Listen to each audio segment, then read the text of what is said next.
জীবকুল বাস্তুতন্ত্র পুরো ধ্বংস হয়ে যায় প্রতি বছর।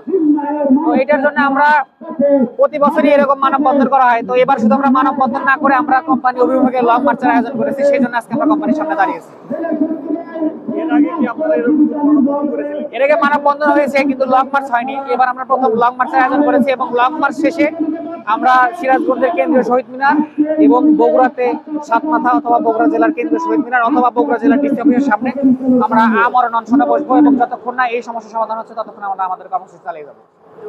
এখানে আসছি, এখানে এসআর কেমিক্যাল থেকে বর্জ্য নদীতে ফেলা হয়। সেই বর্জ্য পানিতে আমরা নদী কুলের মানুষ, আমরা নদীতে কাঁচায় মাছ চাষ করি, আমাদের মাছ ধ্বংস হয়ে যায়, নষ্ট হয়ে যায়, আমরা সর্বশান্ত হয়ে যাই।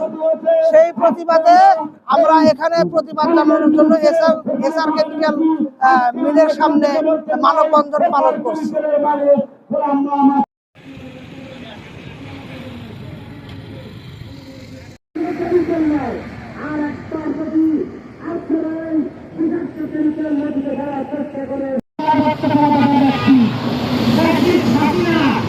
আজকে আমরা ওই নবীনদের সাথে জড়িয়ে দিতে চাই। আজকে আমরা